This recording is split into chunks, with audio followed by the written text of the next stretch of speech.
quero continuar uma série de mensagens. A série da mensagem é Uma Nova Vida. Nós começamos essa mensagem através do YouTube, através da ministração online, porque naquele tempo a igreja estava fechada, né? O templo estava fechado, a igreja não, né? E o título dessa mensagem dessa noite é Estando em Cristo, como Deus nos vê.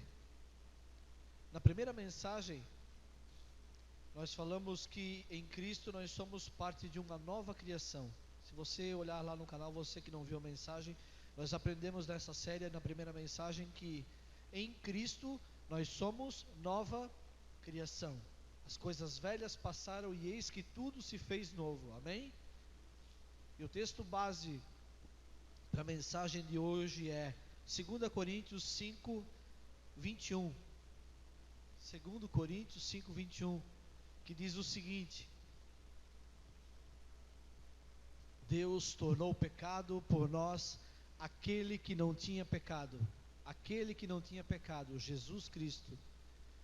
Deus tornou pecado por nós, Jesus que não tinha pecado, para que em Jesus nos tornássemos justiça de Deus. Então o título é Estando em Cristo, como Deus nos vê.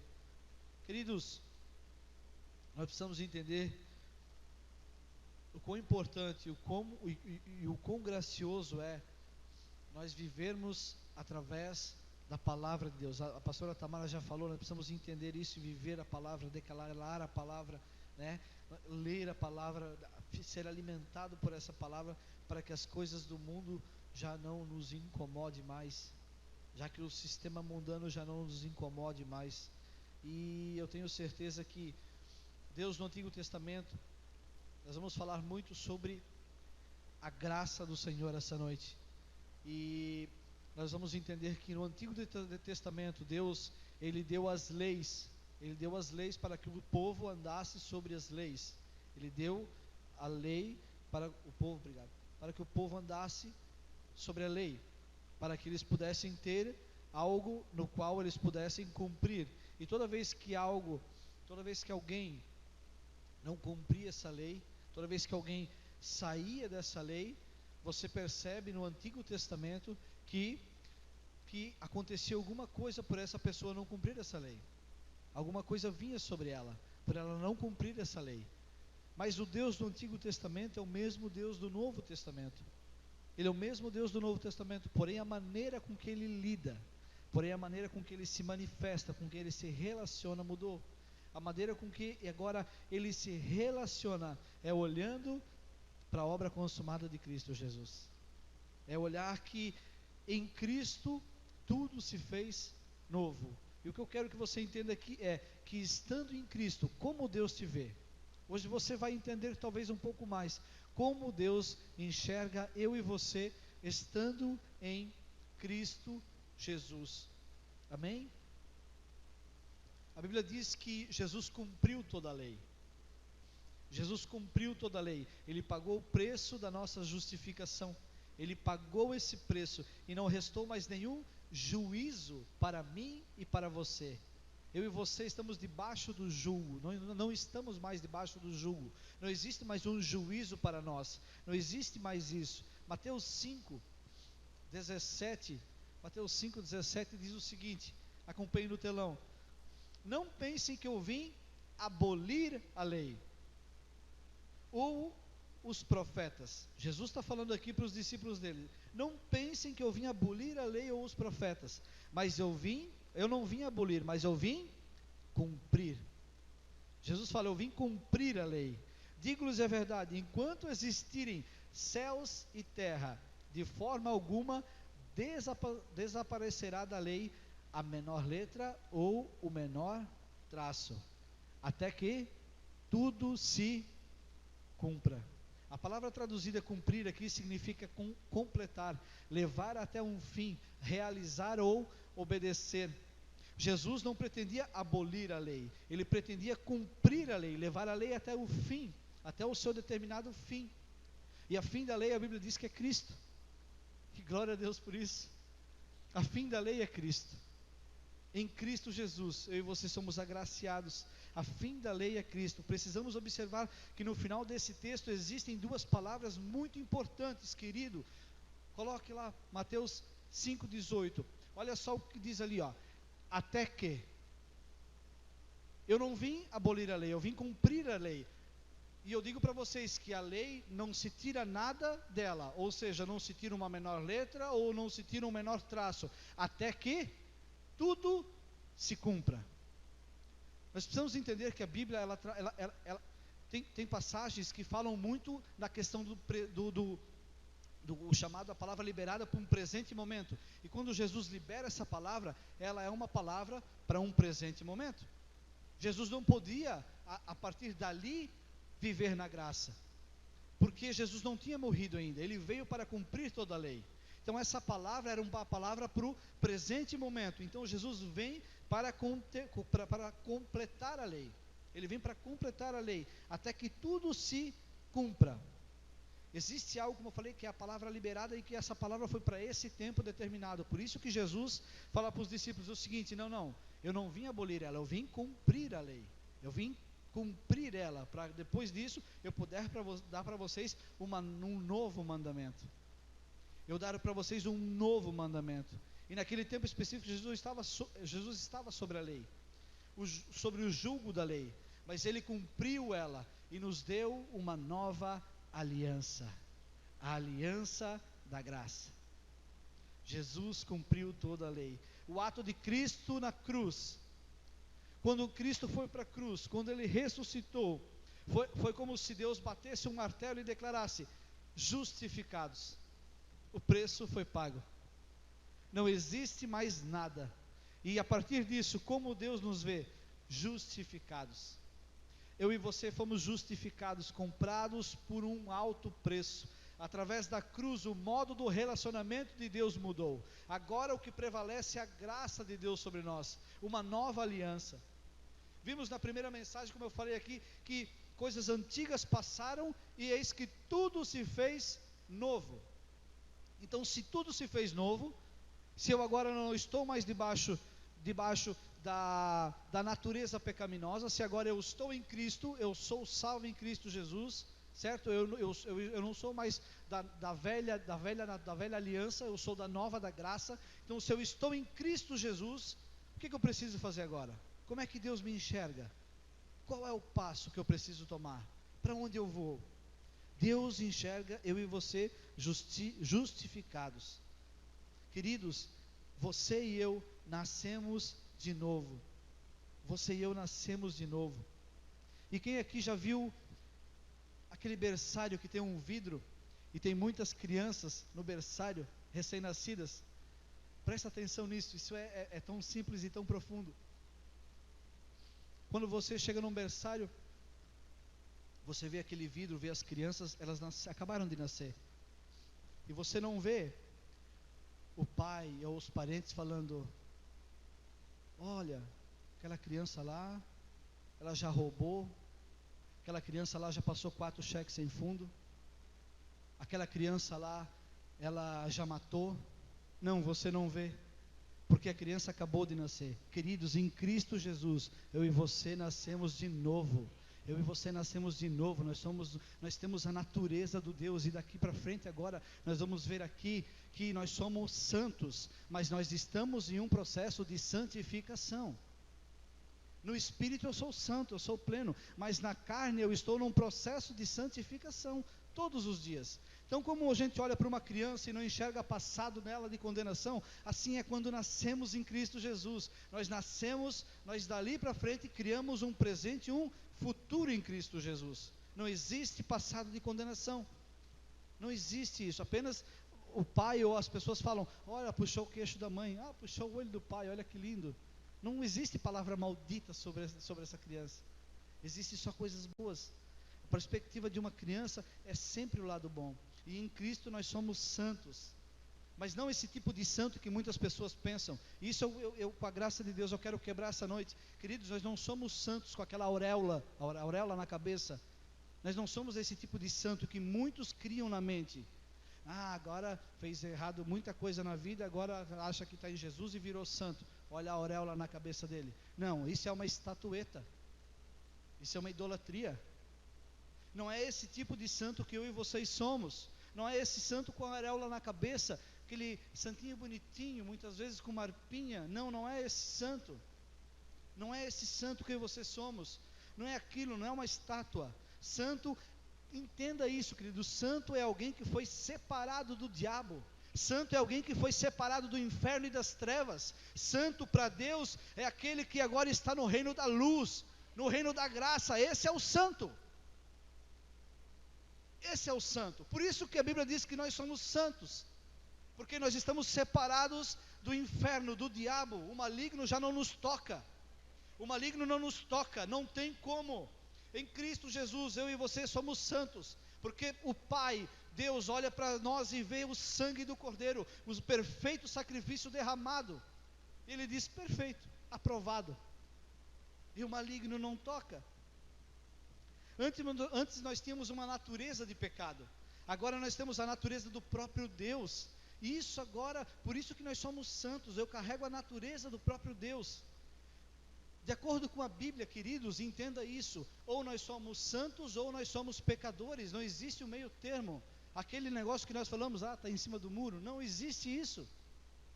Ou você é santo ou você é pecador. Não existe outra forma disso. Não tem possibilidade de eu ser os dois ao mesmo tempo.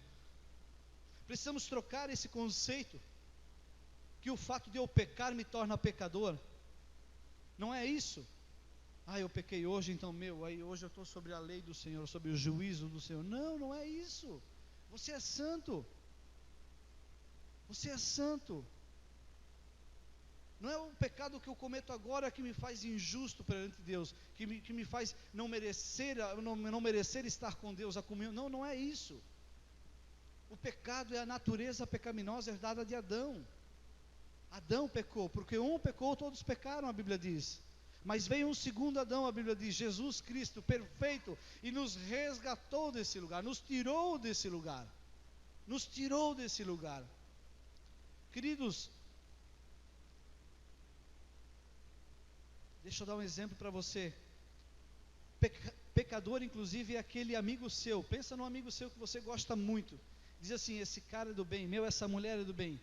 Essa mulher é boa pessoa, esse homem é boa pessoa, paga os impostos, paga as contas, não tem nada atrasado, é uma pessoa honrosa, é uma pessoa que não faz mal a ninguém e até dá cesta básica, até faz caridade. Se essa pessoa não aceitar o Evangelho de Cristo Jesus, a salvação no Filho de Deus, essa pessoa para Deus tem a natureza pecaminosa. É isso. Meu Deus, mas até aquela pessoa tão querida que eu conheço, meu vizinho, sim, você precisa alcançar essa pessoa. Eu preciso alcançar essa pessoa, porque para Deus ela ainda tem a natureza pecaminosa. Mas ela faz tudo certo, Sérgio. Meu Deus, é um pai de família exemplar. Não importa. A natureza foi herdada por Adão. A natureza de pecado, ela foi herdada por Adão. Então é isso, queridos. Então até essa pessoa, não, Sérgio, mas tu não está entendendo. Essa pessoa não matou ninguém, ela não traficou, ela não fez nada de errado, ela não abusou sexualmente de ninguém. Não, tu não está entendendo, Sérgio. Essa pessoa não tem nada que a condene. Essa pessoa precisa de Cristo Jesus, porque ela está sobre a natureza pecaminosa, ela está indo numa natureza pecaminosa. Talvez você me diga, eu sei que vocês estão loucos para dizer isso: Sérgio, como é que eu posso ser santo se eu ainda peco? Como é que eu posso ser santo se eu ainda peco? O pecado considerado por Deus aqui não é o que fazemos, mas sim aquele que veio de Adão. Aí você está pensando assim: não, mas eu posso pecar? Não, nós já vamos chegar lá, fique tranquilo. Fique tranquilo, nós já vamos chegar lá. Então, não é esse pecado que eu faço hoje que me condena, é o pecado de Adão. Mas graças a Deus, estando em Cristo Jesus, Deus nos vê justificados, Deus nos vê santos, Deus nos vê santos. Precisamos entender que somos santos em um processo de santificação. Eu já falei aqui, nós somos santos em um processo de santificação. No nosso espírito tudo está pronto. no nosso espírito, tudo está pronto. Jesus venceu a morte, Jesus ressuscitou e nos tirou essa natureza pecaminosa e nos deu a natureza do próprio Deus, nos deu o Zoe, a vida do próprio Deus. Ele nos deu isso, Ele nos deu isso, quando Jesus morre e ressuscita. Só que precisamos entender que quando a Bíblia fala sobre carne no Antigo Testamento, toda vez que você vê a palavra carne, ela fala de um animal, de um homem, ou de pedaços de carnes mortais, de animais e de homens, né? Então quando a palavra carne no Antigo Testamento é vista, ela fala sobre criaturas, homens e nessa situação. Mas no Novo Testamento, essa palavra carne, que é sarx no original, é a mesma que Paulo usava habitualmente para falar da guerra entre carne e espírito. Entre carne e espírito. Paulo comparava uma vida inclinada aos desejos de uma carne, a natureza pecaminosa, a natureza carnal, e uma vida guiada pelo Espírito Santo. Como falei, em nosso espírito a vida é plena, está tudo pronto, tetelestai, está consumado, eu tenho acesso. Nós vamos ver aqui que o Espírito Santo, todos os dias, fala ao nosso espírito: ei, você é santo, você é filho de Deus, não há o que temer. Mas eu estou num processo de santificação pela carne. Eu preciso de um processo de santificação pela carne. O nosso espírito está pronto, mas estamos num processo de santificação. Deixa eu dar um exemplo para você. Imagine que o Rogério, ele é médico, ele trabalha num hospital grandioso de renome, e ele decide entrar para o exército brasileiro, certo? E ele entra no exército brasileiro, e ele ganha uma etiqueta no peito dele, escrito o quê? Tenente médico, Tenente Rogério, médico, tem uma cruzinha aqui em cima, certo? E aí ele entra, mas ele faz um curso de 9 meses, 1 ano, se aperfeiçoando em combates, porque o que ele vai ver em guerra não é a mesma coisa que ele tem num hospital, porque num hospital existem aparelhos sofisticados, existem ferramentas para se trabalhar. Num ambiente de guerra não, a pessoa foi lá, levou um tiro, está aberta, então ele precisa responder àquele ambiente. Então ele fica 9 meses nesse processo para aprender a lidar com essa situação de guerra. Mas ele entrou tenente médico, ele tem lá, todo mundo respeita ele porque ele é um tenente médico do exército brasileiro. Aí eu pergunto para vocês, no final desta capacitação, ele saiu conhecendo muito mais da vida medicinar de guerra, sim ou não? Sim, porque ele foi aperfeiçoado durante 9 meses, 1 ano. Então, sobre combate de guerra medicinal, ele ficou muito melhor. Ele ficou muito melhor. Mas eu te pergunto, ele saiu mais tenente do que entrou? Saiu? Não, ele é o mesmo tenente. E isso, eu quero dizer para vocês que é o nosso processo espiritual, não é diferente. No espírito está pronto, somos santos, somos perfeitos, mas na carne nós estamos em um processo de santificação todos os dias. Todos os dias eu e você precisamos ir para a palavra de Deus, para nos tornarmos cada vez mais santos, para que a carne entenda que agora ela é santa, que ela é aperfeiçoada. É isso que acontece, na vida espiritual não é diferente, estamos num processo de santificação. Como eu falei, eu acho engraçado, porque muitos dizem, então a graça agora me dá uma liberdade para pecar. Nada disso. A graça apenas revela a vontade do Pai para nós, revela o que o Pai quer conosco. Se eu continuar pecando, conhecendo esse grande amor, conhecendo essa misericórdia dele, conhecendo esse grande sacrifício no qual ele entregou o seu filho por mim, pobre miserável que eu sou, como é que posso eu continuar pecando, sabendo o que Deus fez por mim, a totalidade da qual Cristo se pendurou no madeiro, e sabendo que agora por ele se pendurar no madeiro, por ele ressuscitar, agora eu ter o Espírito Santo dentro de mim, e eu tendo o Espírito Santo dentro de mim, dizer, não, eu vou pecar porque eu estou na graça, pobre miserável que eu sou. Coitado de mim. Coitado de mim. Se eu fizer isso, eu estou rejeitando a natureza de Deus. Eu estou falando, não, eu não quero o zoe de Deus, eu não quero a vida de Deus. Eu prefiro a natureza pecaminosa de Adão. Por isso que eu e você estamos num processo de santificação pela carne. Todos os dias nós precisamos ir para a palavra e declarar as verdades de Deus para nós. E isso é o processo de santificação. O que é carregar a natureza de Deus dentro de mim? O que é carregar a natureza de Deus dentro de você? É carregar o zoe, é carregar a totalidade de Deus, é carregar o Espírito Santo de Deus dentro de mim, é carregar o próprio Deus comigo todos os dias. Você consegue entender isso? Que quando eu estou dormindo, Ele está comigo, quando eu acordo, Ele está comigo, num dia ruim, Ele está comigo, num dia bom, Ele está comigo. Em todo o tempo Ele está comigo, o zoe, a vida de Deus está dentro de mim. Porque eu nasci de novo e agora como Deus me vê, perfeito, santo, justo, não há mais condenação. A Bíblia vai dizer que Jesus fazia só o que via o Pai fazer. Jesus falava assim, não, eu não faço nada por conta própria, só faço aquilo que eu vejo meu Pai fazer. Eu só faço isso. E a Bíblia diz que um dia Ele falou que Ele iria, mas Ele deixaria o Consolador, o Espírito Santo. Ele revelaria todos os dias ao nosso espírito que somos filhos de Deus.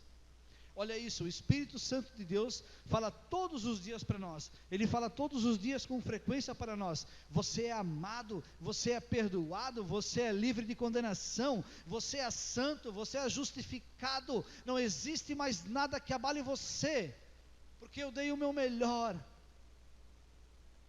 Você é santo. Então, quando eu estou em Cristo e eu continuo pecando, eu estou rejeitando a obra de Cristo. Eu estou rejeitando a obra de Cristo. Eu estou dizendo, não, eu só quero Jesus para ir para o céu. Deixa que aqui na terra eu vou me divertir. Deixa que aqui na terra eu vou satisfazer a vontade da carne. Não é isso, queridos.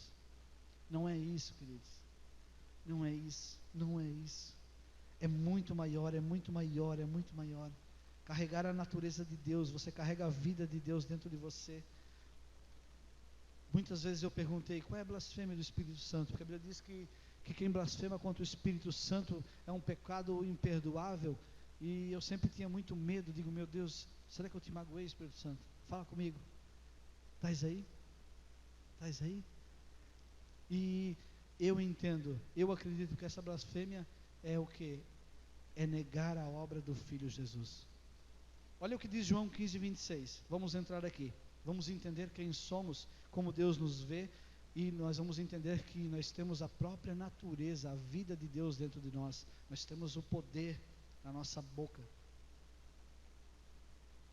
João 15, 26 diz o seguinte: quando vier o conselheiro, Jesus falando para os discípulos, quando vier o conselheiro, ou o consolador, quando vier o conselheiro, que eu enviarei a vocês, da parte do Pai, Jesus falando que eu enviarei para vocês, da parte do Pai, o Espírito da verdade, que provém do Pai, Ele testemunhará a meu respeito. Olha o que diz João 16, 5 em diante. Qual é a missão do Consolador? Olha o que diz aqui: agora que eu vou para aquele que me enviou, nenhum de vocês me pergunta para onde vais? Porque falei essas coisas, o coração de vocês encheu-se de tristeza. 7. Mas eu lhes afirmo que é para o bem de vocês que eu vou. Jesus fala, é para o bem de vocês que eu vou. É para o bem de vocês que eu vou. Se eu não for, o conselheiro não virá para vocês. Mas se eu for, eu o enviarei. Quando ele vier, diz aqui, quando ele vier, convencerá o mundo do pecado, da justiça e do juízo. Esse é o papel do Espírito Santo. Convencer o mundo do pecado, da justiça e do juízo. Se você só pegar isso essa noite, para mim valeu. Se você só entender isso, que o Espírito Santo, o próprio Deus que habita dentro de você, ele veio convencer o mundo do pecado, do juízo e da justiça, fechamos aqui. Fechamos aqui. Isso aqui é uma chave, igual diz a Tamara, isso é uma chave. Isso é uma chave que vai virar em você essa noite. Então ele diz assim: quando ele vier, ele convencerá o mundo do pecado, da justiça e do juízo. 9. Do pecado, porque homens não creram em mim. Da justiça, porque vou para o Pai e vocês não me verão mais. E do juízo, porque o príncipe desse mundo já está condenado. Ah, meu Deus! 12. Tendo ainda muito que lhes dizer, mas vocês não podem suportar agora. Mas quando, tendo muito ainda a dizer, mas vocês não podem suportar agora, Jesus falando aos discípulos, mas ele diz o seguinte: mas quando o Espírito da verdade vier, ele os guiará em toda a verdade, não falará de si mesmo, ele falará apenas do que ouvir, e lhes anunciará o que está por vir. Aleluia! O Espírito Santo fala dentro de nós. 14. E ele me glorificará, porque receberá do que é meu e me tornará conhecido a vocês. 15. E tudo o que pedires, e tudo o que pertence ao Pai é meu. Por isso eu disse que o Espírito Santo receberá o que é meu e o tornará conhecido a vocês. Aleluia! A obra do Espírito Santo em nós é convencer do pecado, da justiça e do juízo, porque lá no 8 ele diz isso. Por que do pecado? Convencer, por que ele precisa me convencer do pecado? Essa palavra pecado é a natureza pecaminosa, herdada de Adão. Coloca o 8 lá para mim, Gustavo, por favor. Quando ele vier, convencerá o mundo do pecado. Que pecado é esse? É o pecado, a natureza pecaminosa herdada por Adão. Da justiça, ele convence da justiça. O que é essa justiça? Que Jesus cumpriu toda a lei e nos justificou com Deus e nos fez acessíveis a Deus através da graça, através do favor que não merecíamos. Essa é a justiça. O Espírito Santo fala para você, para mim todos os dias: você é lindo, você é aprovado, não existe condenação. Levanta a cabeça, olhe para o alto, olhe para as coisas do alto, você está pronto, você é perfeito. E por último, do juízo. E se eu fosse você, dava uma voadeira na cadeira agora. Do juízo. Por que é do juízo? Porque o inimigo já está condenado. A cruz e a ressurreição de Jesus foi o preço da condenação de Satanás. Porque o príncipe deste mundo está condenado. Aleluia! Aleluia! Por isso que Paulo em Colossenses ele diz que Satanás, que Jesus fez Satanás um espetáculo público. Coloca para mim Colossenses 2,13. Olha só, quando Paulo escreveu isso aqui para Colossenses, a igreja de Colossenses estava começando a se desviar da palavra. Eles acreditaram no evangelho puro e começaram a entrar heresias no meio do evangelho. E quando Paulo escreveu isso aqui, Paulo estava preso em Roma pela primeira vez. E ele diz o seguinte: quando vocês estavam mortos em pecados e na incircuncisão da sua carne, ou seja, quando vocês estavam mortos por causa da natureza pecaminosa que vem de Adão, Deus os vivificou juntamente com Cristo, e Ele nos perdoou todas as transgressões, todos os pecados. E ele continua dizendo: e cancelou a escrita de dívida que consistia em ordenanças, que nos era contrária, e foi removida ela pregando numa cruz, e tendo despojado os poderes e autoridades, fez deles um espetáculo público, triunfando sobre eles na cruz. Queridos, por que Paulo escreve assim, e fez deles um espetáculo público, triunfando sobre eles na cruz? Porque era do exército romano fazer o quê? Toda guerra que Roma vencia, ele pegava os despojos de guerra, juntavam numa carreata, pegava os homens mais fortes dos inimigos, amarrava pela mão e fazia uma carreata no meio de Roma, passeando com os despojos que eles ganharam da guerra. Por isso que Paulo faz o seguinte: e tendo despojado os poderes e autoridades, Jesus Cristo fez de Satanás e seus demônios um espetáculo público, para que ninguém revogue. Ele fez deles um espetáculo público, triunfando sobre eles na cruz. Aleluia! É isso que Paulo estava dizendo. Não tem como revogar. Foi envergonhado, caiu a máscara. Não tem mais o que fazer. Como é bom conhecer, né?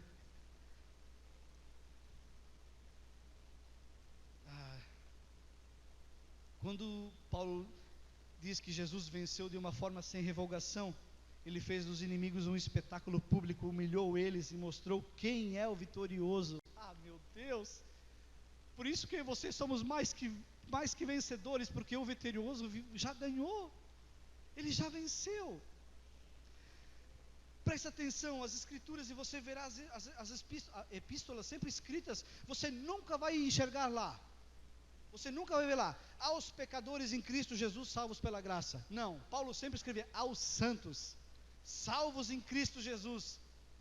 Aos santos, salvos em Cristo Jesus, pela graça do Senhor. Querido, não se enxergue pecador, você é santo.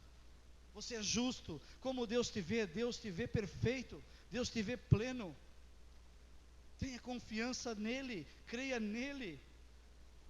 Quando eu creio que eu sou um pecador, eu ando num modo indigno diante de Deus. Mas quando eu entendo quem eu sou em Cristo Jesus, isso faz com que eu levante a minha cabeça, que eu encha meu peito, que eu tenha vontade de viver, que eu tenha confiança, que eu não mais me sinta abalado por nada, porque eu sei que Ele venceu. Eu sei que Ele venceu. Mas o que Satanás faz hoje? Ele existe. O que ele faz hoje? Ele tenta derrubar eu e você através da mente. Através da mente.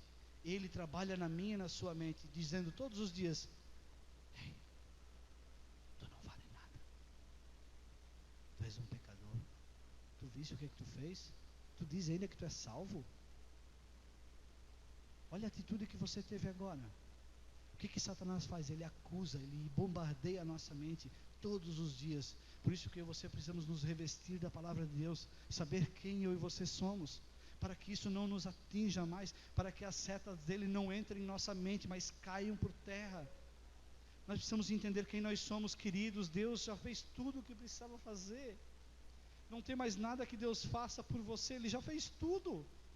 Ah, eu quero uma bênção. A bênção é Cristo. Eu tenho acesso ao Pai. Eu tenho acesso ao Pai. Tudo que Jesus fez na terra, Ele fez como um homem, para que eu e você como homens pudéssemos suportar todas as coisas. Em Cristo já fomos julgados, porque quando Cristo foi à cruz, Ele foi o nosso substituto. A cruz era para ser minha e sua, mas Cristo tomou ela. Por isso que Paulo tem uma revelação de Deus que diz o seguinte: quando Jesus foi para a cruz, fomos com Ele. A Tamara falou isso. Hoje o dia está bom. Quando Jesus morreu, morremos com Ele. Quando Jesus foi sepultado, fomos assim com Ele. Mas quando Jesus foi ao inferno deixar a natureza de pecado, nós fomos com Ele. Quando Jesus ressuscita, nós ressuscitamos com Ele. Quando Jesus subiu aos céus, nós subimos com Ele. E finalmente Ele se assentou à direita de Deus. E esse é o lugar que eu e você estamos agora. Esse é o lugar que eu e você estamos agora, assentados à destra do Pai.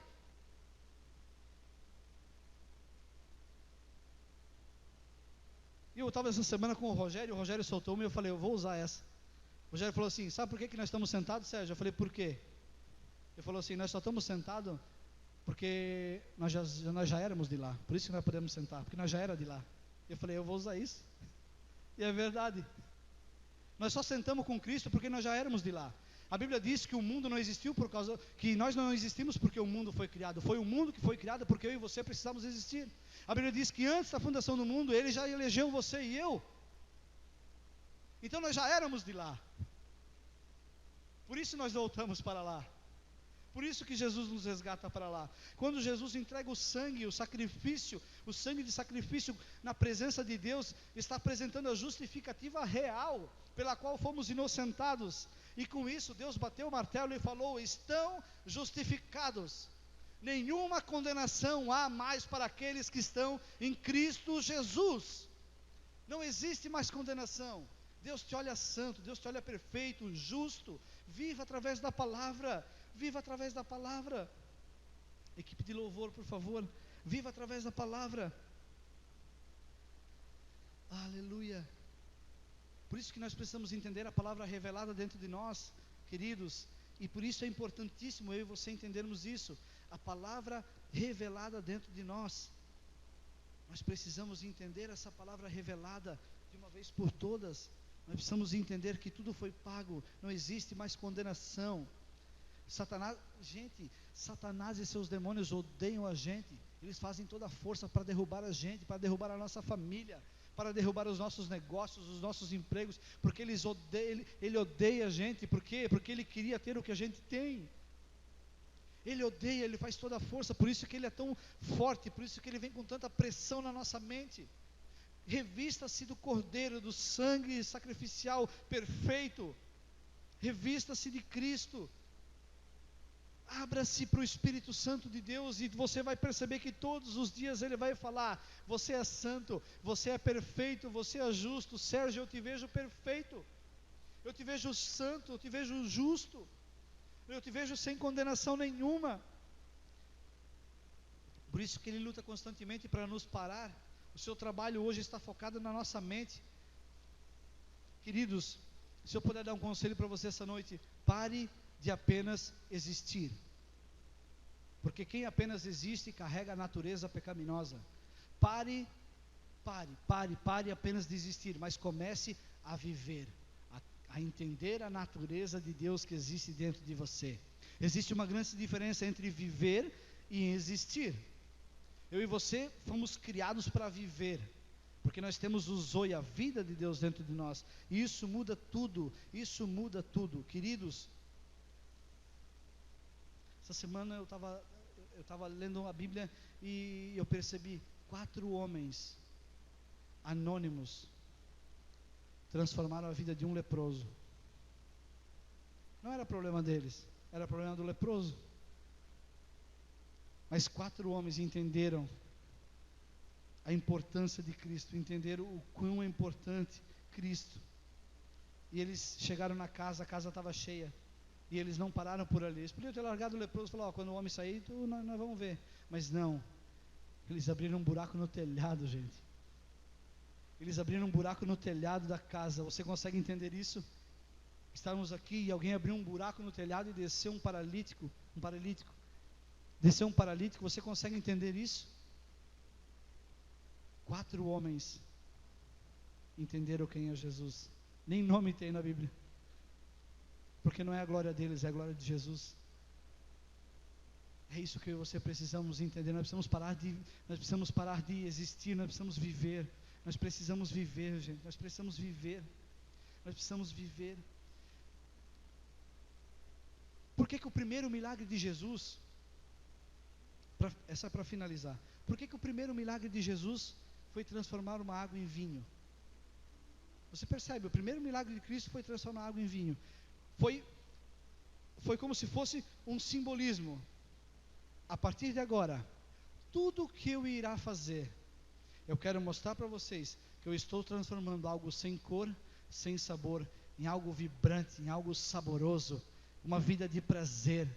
Por isso que o primeiro milagre de Cristo Jesus é transformar uma água em vinho, para entender que existe uma diferença entre viver e existir. Ele deixa esse milagre e ele muda a história de um casamento.